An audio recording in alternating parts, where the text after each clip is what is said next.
Okay, recording start हो गई है। आज हम लोगों ने पढ़ना है ग्रीक फिलॉसफी। जितनी भी ग्रीक फिलॉसफी है या उसमें जितने भी हमारे पास पॉइंटर्स हैं, आज हमने उन सब को देखना है। वो ग्रीक फिलोसफर्स जिन्होंने साइकोलॉजी को इंट्रोड्यूस करवाया। ठीक है, अब फर्स्ट ऑफ ऑल हम लोग ये देखेंगे कि ग्रीक फिलॉसफी होती क्या है। ठीक है, one of the most unique and wonderful of Greek inventions was philosophy. Philosophy was the special way Greek attempted to make sense out of the world in a non-religious way. Philosophy जो है वो एक ऐसी शाह है या एक ऐसी special area है जिसमें हम लोग रिलीजियस पॉइंट ऑफ व्यू को अलग कर देते हैं। ठीक है, रेदर देन कि हम लोग किसी ना किसी स्टोरी को ऐड करें, क्योंकि जब हम लोग किसी भी रिलीजियस पॉइंट ऑफ व्यू को देखते हैं ना, तो उसमें फिर हमारी बहुत सी मिथ्स आ जाते हैं, हमारी बहुत सी ऐसी रीजनिंग्स आ जाती हैं जो कि हमारी जो फिलॉसफी है ना फिर उसमें रुकावट बनती हैं। इसलिए उन्होंने कहा है फिलॉसफी जो है एक नॉन रिलीजियस वे है जिसमें हम लोगों ने स्टोरीज, मिथ्स सबको समझते हुए इस दुनिया के अकॉर्डिंग हम लोगों ने रीजनिंग को यूज करना होता है। रीजनिंग क्या होती है? आपकी सोचने समझने की सलाहियत, और इतनी सोचने समझने की सलाहियत कि आप सब लोगों को इस चीज़ का आइडिया हो सके कि अगर कोई चीज़ मौजूद होती है तो उसकी वजह है क्या। ठीक है, अब जो फिलॉसफी है ये लव और विजडम पे काम करता है कि अगर हमारी आज़ादी कितनी है, हमारे किसी भी प्यार से रिलेटेड चीज़ों को लेके उनमें कितनी आज़ादी हमें मिलती है। अगर हम लोग देखें तो फिलॉसफी जो है ये वर्ड ही ऐसा है जो कि हमें सोचने की सलाहियत देता है कि हम किसी भी दुनिया की चीज़ के बारे में सोचें। अगर वो चीज़ हम लोग बात करते हैं तो वो बिना वजह बात नहीं करें, हमें आइडिया हो कि उस बात करने के पीछे वजह है क्या। हम लोग सिर्फ और सिर्फ देखते हैं, ये कल भी मैंने तुम लोगों से डिस्कस किया था कि हम लोग फिलॉसफी में ये देखते हैं कि अगर कोई चीज़ मौजूद है तो उसके मौजूद होने की वजह है क्या, उसके पीछे कौन कौन सी चीज़ें हैं जो एग्जिस्ट करती हैं और वो कितनी देर तक एग्जिस्ट करती हैं, क्या हम उस पर आया एक्सपेरिमेंट्स कर सकते हैं या नहीं कर सकते। ये वो सारी चीज़ें हैं जो कि हमें फिलॉसफी के साथ इंटरलिंक करती हैं। तो और फिलॉसफी जो है वो साइकोलॉजी के साथ किस तरह से इंटरलिंक्ड करती है। ठीक है, अर्ली ग्रीक फिलोसोफर्स वो ये देखते थे व्हाट एग्जिस्ट, कि कौन सी चीजें हैं जो कि एग्जिस्ट करती हैं। ठीक है, अब वो कहते हैं कि दुनिया में जितनी भी चीजें या कायनात में जितनी भी चीजें एक दूसरे के गिर्द राउंड कर रही हैं तो उसके पीछे उन्होंने इन चीजों की वजह को तलाश करना है। उसके अलावा दूसरे फिलोसफर्स ने जो है वो एक एक सेंस को लेकर काम किया। जैसे कि किसी ने पानी को लेके किया काम, पानी है तो क्यों है। किसी ने आग को लेके किया, अगर फायर है तो फायर क्यों है। किसी ने हवा को किया कि हवा है, हम सांस तो लेते हैं, ऑक्सीजन मौजूद है, हर जगह मौजूद है जमीन में, लेकिन ये नजर नहीं आती। अगर हवा है भी तो वो कहाँ है जो जिसको हम लोग देख सकें, जिसमें हम लोग एक्सपेरिमेंट्स कर सकें। ठीक है,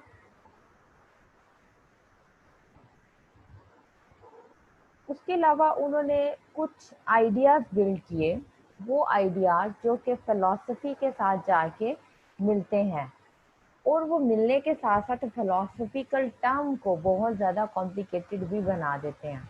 आप सब लोगों को मेरी आवाज़ आ रही है? जी मैम। अच्छा स्टूडेंट्स, मेरी बात सुनो, कल जहाँ से हम लोगों ने छोड़ा था आज हम लोग वहीं से स्टार्ट कर रहे हैं। ठीक है, कल हम लोगों ने 3 बुलेट्स को जो है वो डिस्कस किया था। अब वो जो 3 बुलेट्स थी उन सब की हिस्ट्री भी इसी में ही आएगी। अब जो कल मैंने लेक्चर दिया था, ठीक है, थोड़ा सा आपको जो मैंने नाव हाउ करवाई थी, उसकी जो हिस्ट्री होगी ना, वो स्टार्टिंग जो है वहीं से स्टार्ट होगी। ठीक है, आगे जैसे ही ग्रीक फिलोसोफर स्टार्ट होंगे तो वहाँ से ग्रीक फिलोसोफर्स की हिस्ट्री स्टार्ट हो जाएगी। वो जैसे जैसे आते जाएंगे, प्लेटो है और एरिस्टोटल है, सुकरात है, ये सारे आगे आते जाएंगे और आप लोगों को इसका पता चलता जाएगा कि ये जो है आपके कोर्स आउटलाइन के अकॉर्डिंग फोर्थ वन बुलेट बनेगी। उसके अलावा उन्होंने कहा जो अर्ली थिंकर्स थे वो ज़्यादा से ज़्यादा इन्फ्लुएंस क्रिएट करते थे। जब भी वो किसी पे इन्फ्लुएंस को क्रिएट करते थे तो उसमें बहुत ज़्यादा उनके आइडियाज़ इम्पोर्टेंट होते थे कि अगर कोई आइडिया वो जनरेट कर रहे हैं, अगर कोई आइडिया वो बना रहे हैं तो वो किसके गिर्द घूम रहा है। ठीक है,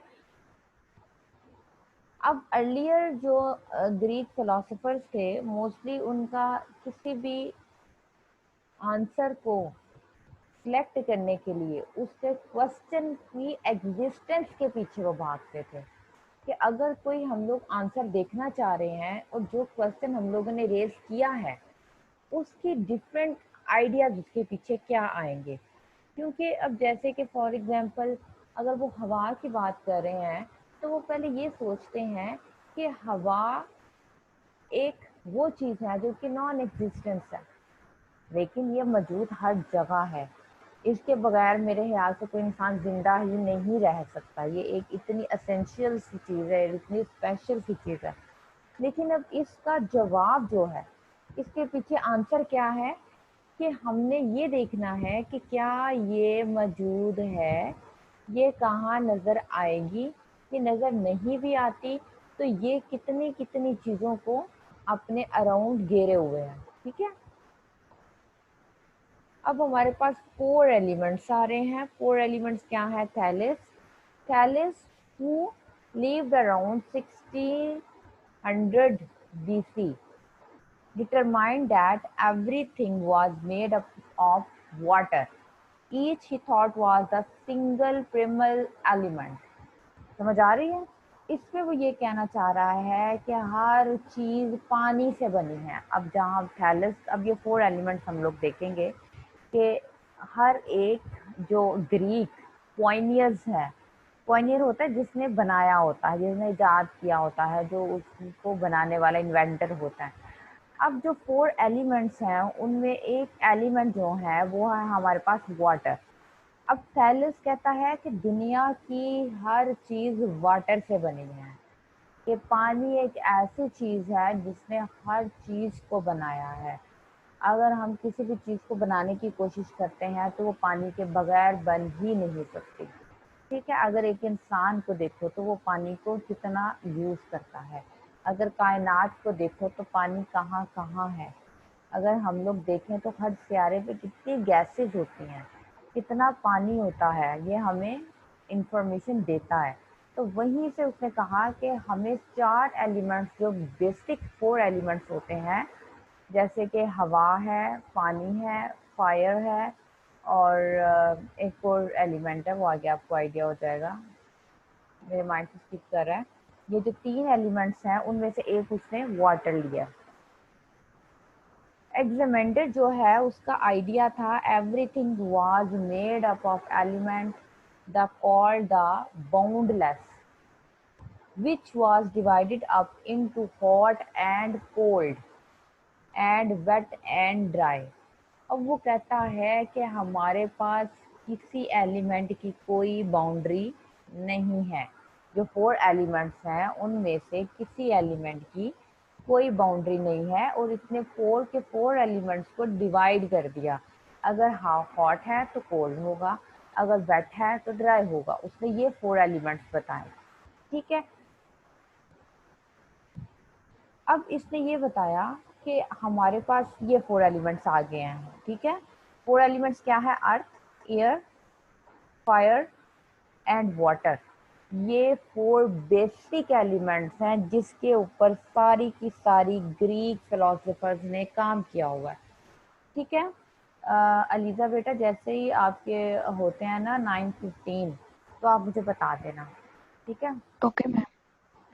अब वो कहते हैं जो फोर एलिमेंट्स हैं ये बहुत ज़्यादा इंपॉर्टेंट है। अर्थ है, एयर है और फायर है एंड वाटर। अब जो थैलस को अगर आप देखेंगे, साथ साथ पीछे से रिवाइज भी करते जाना, ठीक है। अब अगर हम थैलस को देखें तो वो कहता था हर चीज वाटर से बनी है। अगर हम लोग बात करते हैं एग्रीमेंडर की, तो वो कहता है कि हमारे पास किसी एलिमेंट की कोई बाउंड्री है ही नहीं, वो बाउंडलेस है। वो बाउंडलेस किस तरह से है कि अगर वो हॉट है तो कोल्ड है, अगर वो वेट है तो ड्राई है, ठीक है। उसके बाद अब वो ये कहता है कि हमारे पास जो 4 एलिमेंट्स हैं ना, वो बहुत ही क्लासिफाई हैं, वो सारे आइडियाज से क्लासिफाई हो चुके हैं, वो सारे आइडियाज को हेल्प करते हैं। अगर अर्थ की बात करते हैं तो जमीन जो है, वो कहते हैं जमीन ही सबसे पहले बनी, तो क्यों बनी? अगर जमीन पे हवा आई तो क्यों आई, कहाँ से आई, कब आई, किस लिए आई? हर चीज का क्वेश्चन देखना, हर चीज का क्वेश्चन ढूंढना, हर चीज का क्वेश्चन ढूंढ के उसका आंसर एक्सक्यूज ढूंढने मी की मैम। कोशिश करना। जी बेटा। मैम आपने बोला ना जैसे कि फिलोसफी में हाँ। रिलीजन को नहीं देखा जाता, जी जी। लेकिन मैम जैसे कि एक मुस्लिम फिलोसफर होगा वो तो देखेगा ना कि अर्थ बनी है तो क्यों बनी है, एयर कहाँ से आई है, फायर क्यों बनी है, वाटर क्यों बना है। जी जी बिल्कुल। लेकिन बात तो यह है सारे कि अपने हम लोग, रिलीजन के। नहीं नहीं, बात यह है कि जब अर्ली फिलोसफी थी ना, अर्ली फिलोसफी जो ग्रीक फिलोसफी थी, हम उसकी बात कर रहे हैं, ठीक है। अब जो जो जिस मजहब का आएगा वो फिर बाद में देखा जाएगा, लेकिन फिलॉसफी उन्होंने कहा है कि अपने मजहब से हट के है, हमने इस पे अपने मजहब से रिलेटेड चीजों को हटा के बात करनी है, ताकि हम लोग किसी न किसी चीज का जवाब जरूर देख सकें, ठीक है। अगर आप लोग अभी जितना भी मैंने आप लोगों को पढ़ाया है, तो आप लोगों को इस चीज का तो आइडिया होगा कि अभी तक हमने किसी भी रिलीजन को इसमें डिस्कस नहीं किया, ठीक है। अगर ग्रीक फिलोसफर थे भी, तो उन्होंने भी अपने ग्रीक, तो यही है ना कि जितने भी यूनानी थे, अब वो सारे के सारे या तो क्रिश्चियन होंगे या वट एवर, कोई भी उनका मतलब हो सकता है, लेकिन क्या उन्होंने किसी ने भी अभी तक अपने मजहब को इंक्लूड किया है? थैलेस को देख लिया, एग्जामेंडर को देख लिया, नो। उन्होंने सिर्फ 4 एलिमेंट्स की बात की है, सिर्फ और सिर्फ 4 एलिमेंट्स की, और उन्हीं एलिमेंट्स पर फर्दर उन्होंने काम करना शुरू किया, ठीक है। जी ठीक है। पैथागोरस, अब ये कौन सी सदी में आए थे? ये आए थे 530 सदी में। इनका कहना था कि हमारी जो एग्जिस्टेंस है वो मैथमेटिक्स है, ठीक है। वो कहता था कि दुनिया की हर चीज जो है वो नंबर्स से शुरू हुई है, समझ रहे हो? नंबर्स, 1 2 3 4, मतलब कि हर चीज डिवाइड होती है, हर चीज मैथमेटिक्स के साथ है, ओके। अब वो कहता था, उसने डेवलप्ड करवाई थी ज्योमेट्री, इसलिए डेवलप करवाई थी कि स्टिल कि आज तक जो भी चीजें डेवलप हो रही हैं वो सिर्फ और सिर्फ नंबर्स के साथ हो रही हैं। सितारे हैं तो कितने ज्यादा है, निज़ाम शमसी है, सोलर सिस्टम जो है, सितारों का तो खैर हमें आइडिया नहीं कि वो कितने ही ज्यादा है, हम इसको बिल्कुल भी देख ही नहीं सकते, लेकिन ये है कि वो पूरी कायनात भरा पड़ा है सितारों के साथ। लेकिन अगर सोलर सिस्टम है तो उसमें कितने आएंगे? 9 आएंगे, 8 आएंगे, तो वो क्या है? वो भी नंबर्स है। अगर दुनिया है तो वो एक है, ये भी एक नंबर है। दुनिया है, एक है, उसके अंदर क्या क्या चीजें आ रही हैं, एलिमेंट्स आ रहे हैं, 4 आ रहे हैं। अब वो कहता है कि कोई भी चीज को डिवाइड करने के लिए उसका नंबर है। वो कहता है ये सब कुछ ज्योमेट्री है, ये सब कुछ नंबर्स हैं, ये सारी नंबर्स की गेम है, ये पैथागोरस कह रहा है। उसके बाद हमारे पास जो फिलोसफर है वो है डेमोक्राइटस। अब ये कहता था कि हमारे पास दुनिया में हर छोटी से छोटा पार्टिकल जो है ना, हर छोटे से छोटा पार्टिकल वो हम लोग देखते हैं। अगर वो हम लोग देखते हैं तो वो सारे पार्टिकल्स क्या हैं? वो एटम्स हैं। वो एटम्स किस तरह से हैं? क्योंकि हमारी पूरी की पूरी यूनिवर्स जो है वो इन पार्टिकल्स से बनी है। वो कहता है अगर ज़मीन है तो ज़मीन एक ही दम अपने वजूद में नहीं आई। ज़मीन एक छोटा सा पार्टिकल था, अब इतने पार्टिकल्स बने कि डिफरेंट आइटम्स बन गए।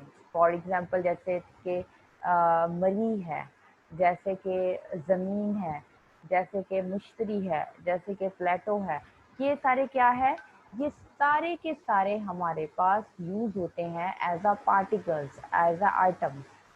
अब वो कहता है कि जो मॉडर्न साइंस है वो ये प्रूव करने की कोशिश करती है कि जो एटॉमिक हमारे पास थेरीज हैं राइट नाउ, वो किस चीज़ को डेवलप कर रही हैं और कितने थाउजेंड ईयर्स पहले इस चीज़ के बारे में उनको बता दिया गया था। ठीक है।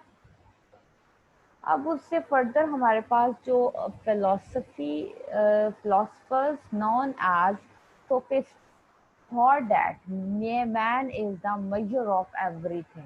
अब वो बात कर रहे हैं एक मैन की, कि अगर एक इंसान जो है वो है तो उसको किस तरह से मेजर किया जाएगा और उसके मेजर्स करने के लिए जितने भी मेजर्स को यूज किया जाएगा वही सब कुछ है।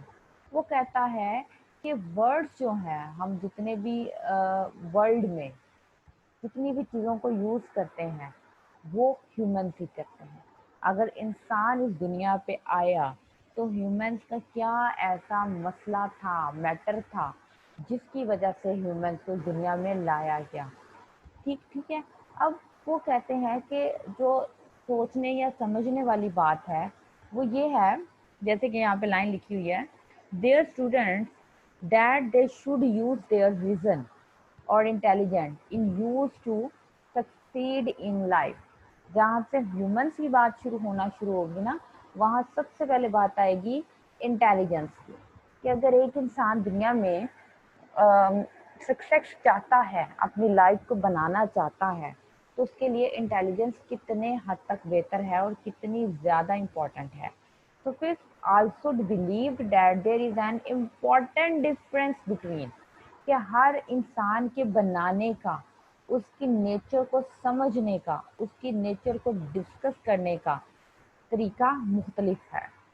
यहाँ पे बात वही आ गई ना, जैसे कि मुझे इसकी बात से ये फील हो रहा है कि जैसे कि जब मॉडर्न साइकोलॉजी आई तो उन्होंने कहा इंडिविजुअल डिफरेंसेस किस चीज़ पे आ रहे हैं, कि हर इंसान दूसरे इंसान से मुख्तलिफ है। हर इंसान की सोचने की, समझने की सलाहियत दूसरे इंसान से मुख्तलिफ है। अगर एक इंसान की इंटेलिजेंस हाई है तो दूसरे इंसान की इंटेलिजेंस नहीं हाई हो सकती, क्योंकि हर इंसान अपने अकॉर्डिंग इंटेलिजेंस रखता है। जैसे कि आप लोगों में से, आप लोगों को इंटेलिजेंस का टेस्ट आता होगा। क्या होते हैं इंटेलिजेंस के टेस्ट स्टूडेंट्स? सब अनम्यूट हो जाओ और मुझे बताओ इंटेलिजेंस टेस्ट क्या होते हैं।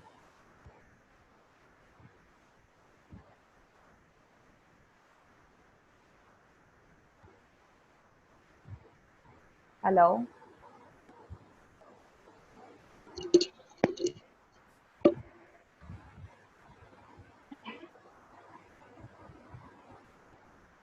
इंटेलिजेंस टेस्ट क्या होते हैं बेटा?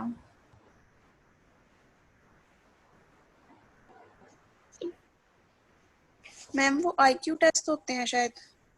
शायद। आईक्यू मेरे से टेस्ट। पूछती हो कि मुझे बता रही हो? मैम कंफर्म नहीं है ना, इसलिए शायद का है। कोई हाल नहीं है आप लोगों का। अच्छा, कोई और बताए।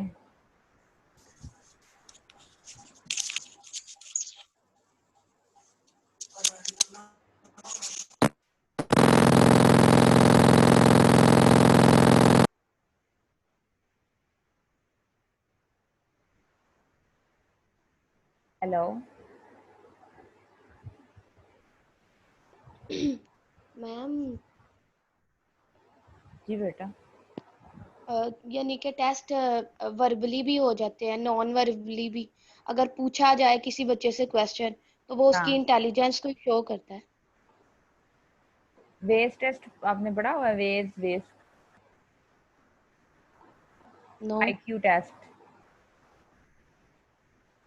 ये क्या चीजें मेजर करते हैं, आपको पता है इन चीजों का? कोई और बताए मुझे, ये किन चीजों को मेजर करते हैं? जी जी। मैम इंसान हाँ जी, बोलें। जी जी बेटा बोलें। मैम ह्यूमन की लर्निंग कैपेसिटी क्या है उसकी? उसके थॉट्स को, मतलब जो टेस्ट लिए जाते हैं उनसे कि इंसान के सोचने की पावर कैसी है या चीजों पर कैसे रिएक्ट करता है। नहीं, ऐसी तो कोई बात नहीं। Isha Malik.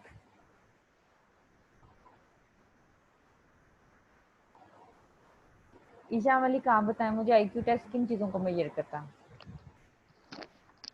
Ma'am intelligence check करने के लिए। फॉर एग्जाम्पल, कैसे मेजर करता है?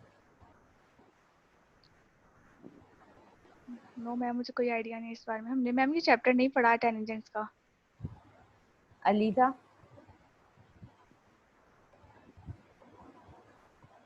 Yes ma'am. आईक्यू टेस्ट किस तरह से मेजर करता है इंटेलिजेंस को?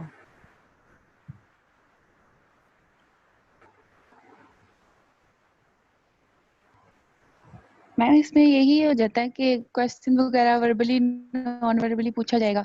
ये ग्रुप की फॉर्म में भी टेस्ट होता है, इंडिविजुअल भी होता है। इसमें मेंटल हेल्थ देखी जाती है हमारी कि अच्छा, मतलब हम आगे। जी अ, जी, आगे। कि मतलब हमारी सोचने की या हमारी ग्रिप कितनी है चीज़ों पे, या फिर हमारी मेंटल हेल्थ कैसी है। वो हमारा जो एक टेस्ट लिया जाएगा उसके मुताबिक हमें जो रिजल्ट आएगा उससे पता लगेगा कि किस इंसान की मेंटालिटी कितनी है। Forward mentality. मैम अब टेस्ट जैसा होता है, जैसे उसके अंदर क्वेश्चनिंग होती है तो फिर उसके हिसाब से होगा ना। हिफ्सा। हाफिजा, सॉरी, हाफिजा है, हाफिजा। अलीजा। जी बेटा, आईक्यू टेस्ट को किस तरह मैम जिस तरह अगर हम मैम जिस तरह हमने स्कूल में अगर बच्चे को प्रमोट करवाना हो नेक्स्ट क्लास में, वो बिल्कुल। उसका आईक्यू टेस्ट लेंगे। तो हाँ अगर वो हर एक बच्चे की मेंटेलिटी पे डिपेंड करेगा। अगर वो छोटी क्लास हाँ का बच्चा होगा तो हाँ। उसका जी जी, बोलो। किधर गई है ये लड़की? जो बताने लगी थी वो गायब हो गई। मैम हाँ हाँ, आगे। मैम देखिए वो हर एक बच्चा जिस तरह अगर 2 क्लास का टेस्ट होगा, 3 का हाँ होगा, और इसी लिहाज से उनका मेंटल लेवल होगा, वही हाँ। मेंटेलिटी लेवल रख के टेस्ट बनाया जाएगा उन बच्चों के लिए। क्या सबका मेंटली, सॉरी, मेंटली लेवल नहीं, सबका इंटेलिजेंस लेवल सेम होगा? एक तो ये टर्म नो यूज मत मैम। करो कि mentally level, mentally level. Intelligence test की जहाँ बात आएगी आएगी वहां पे हमारा सिर्फ और सिर्फ इंटेलिजेंस को चेक किया जाएगा। ठीक है।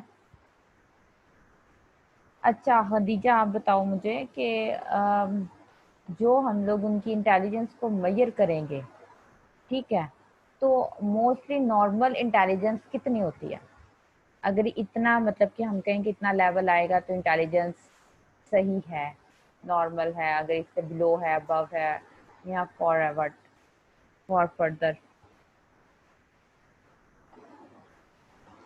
खदीजा, आप बताओ बेटा, जी मैम। जो पूछा मैंने।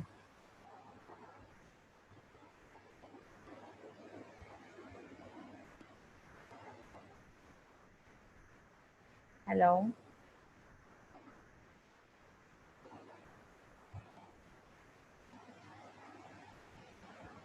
No answer. सदफ। हाँ जी, बोले।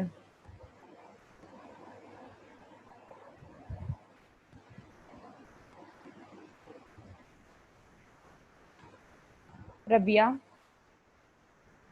जी मैम, अगर हम नॉर्मल और एवरेज की बात करें तो वो 90 से 110 के दरमियान में हमारे पास आएगा। और अगर हम ओके। जीनियस या सुपर जीनियस वो देखें तो वो अबव 140 हो सकता है। हम्म। और ये फिर उससे नीचे 120 भी हो सकता है, वेरी वो भी गुड, इंटेलिजेंट। वेरी गुड, शाबाश। और कितना बिलो, 90 से बिलो होगा तो वो किस में जाएगा? मैम वो इतने इंटेलिजेंट नहीं होंगे जाहिर है। वो कितने होंगे, कौन सी कैटेगरी होगी?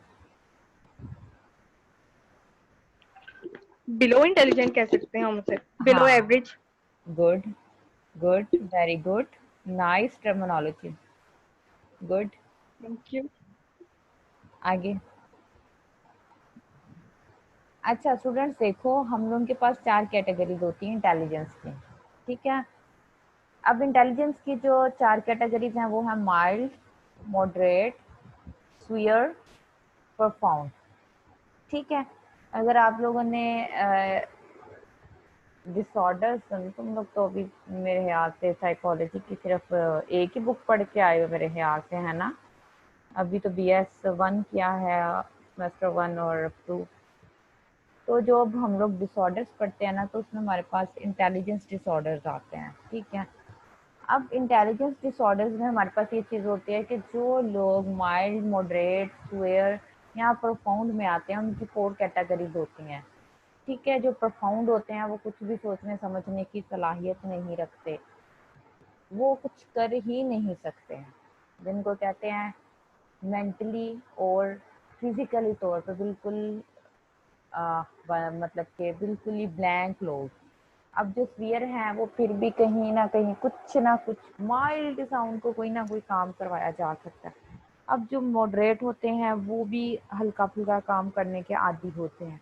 जो माइल्ड होते हैं वो आते हैं 80s में, 70, 80, 85, ठीक है, 90 तक कह लो। अब जो 90 से अबव जाते हैं वो नॉर्मल इंटेलिजेंस में आना शुरू हो जाता है कि अगर हमारा इंटेलिजेंस टेस्ट नॉर्मल है। खैर मैं तुम लोगों को बताऊंगी इंटेलिजेंस टेस्ट आप लोगों ने वो करना है और मुझे बताना है कि तुम लोगों के IQ कितना IQ आया तुम लोगों का। 90 से अबव 100 हो जाए, 100 से 15 और ये वो आगे फर्दर जो आते हैं वो गिफ्टेड लोग आना शुरू हो जाते हैं। 110 से अबव जितने गिफ्टेड आना शुरू हो जाते हैं, एसेंशियल केसेस आना शुरू हो जाते हैं जिनके IQ लेवल बहुत बहुत हाई होते हैं, ठीक है।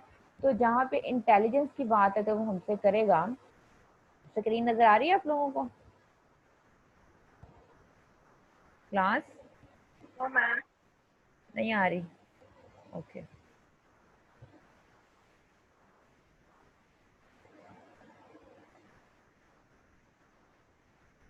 आपकी क्लास के आज सलमान भाई किधर है?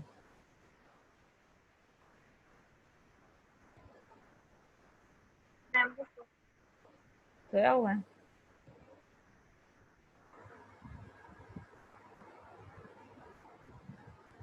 ओके हम लोग फर्दर बढ़ते हैं।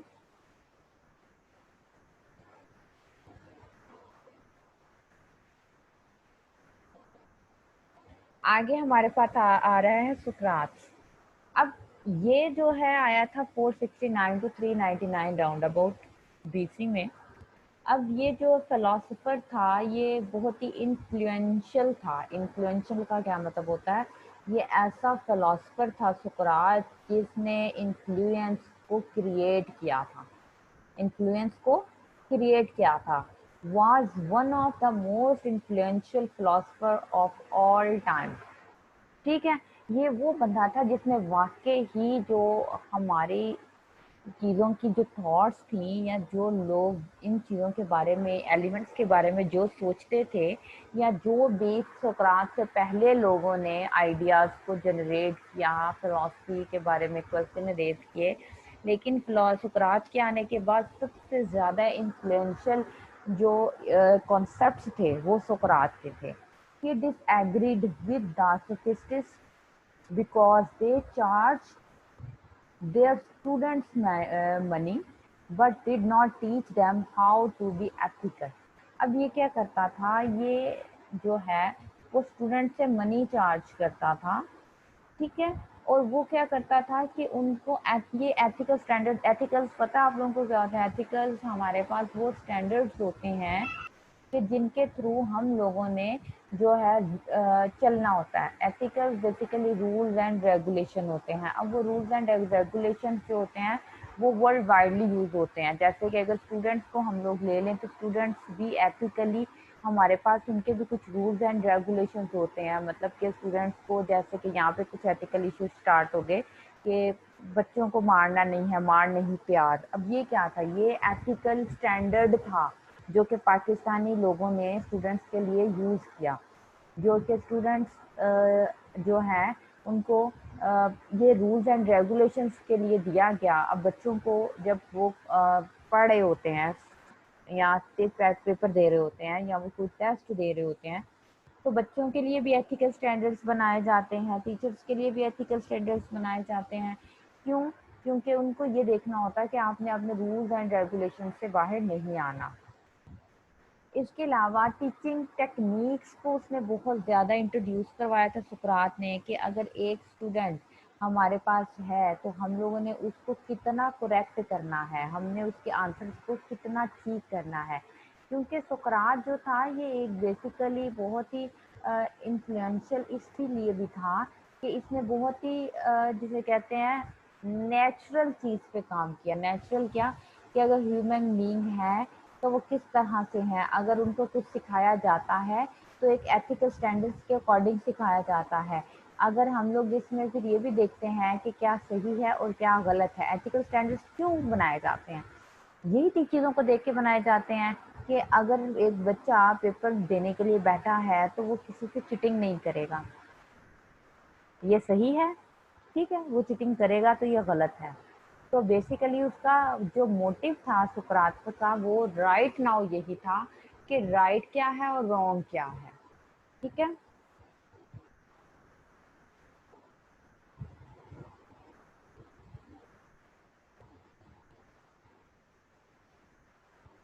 अब जो सुकरात ने किया था,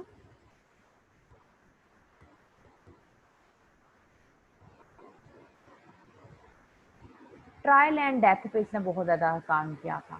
ट्रायल एंड डेथ पे कि अगर हम लोग एक बार, हमारी ट्रायल है दुनिया में सिर्फ एक बार, ठीक है, और उसके बाद हम लोगों ने क्या जो हो जाना था, मर जाना होता है, हम लोगों ने इस दुनिया से चले जाना होता है।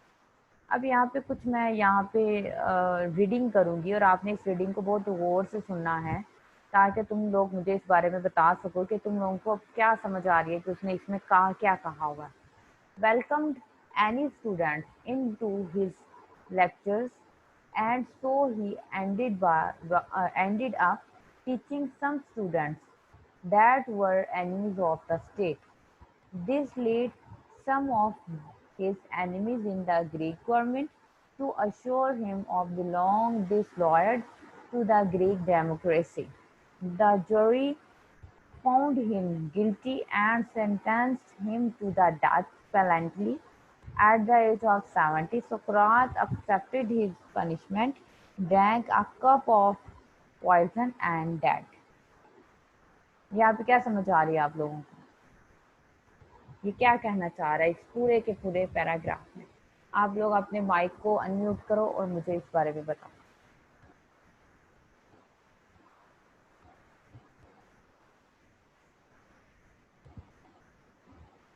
स्टूडेंट, मैम सिर्फ पैसेज का बताएं कि पैसेज जो में मैंने क्या कहा रीड गया है। किया, हाँ जो मैंने रीड किया। मैम इसमें तो मतलब जो समझ आ रहा है वो यही है कि कुछ जो स्टूडेंट्स को उसने अपने लेक्चर्स में इनवाइट किया था जो कि ग्रीक के जो के गवर्नमेंट थे उसके एनिमीज थे, और उसने उन्हें लेक्चर्स दिए थे जिसकी वजह से गवर्नमेंट ने उसे पनिशमेंट के तौर पे पनिशमेंट दी थी, और उसने उसे कबूल भी कर लिया था 70 की एज में, और उसने जहर पी लिया था। अच्छा, तो वो किन चीज़ों को शो करवाना चाह रहा था?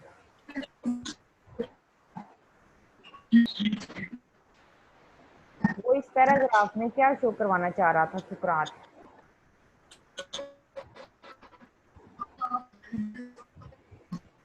मैम वो ग्रीक डेमोक्रेसी के बारे में बता रहा था जिसकी वजह से उसके इतने दुश्मन हो गए थे, और जो गवर्नमेंट थी वहाँ की वो उसको कायल कर रही थी कि वो उसकी बात माने, लेकिन वो अपनी बात पे ही रहा, तो उसने बजाय उनकी बात मानने के उसने फिर जहर पी लिया कि अपनी वो बात पे कायम रहा था।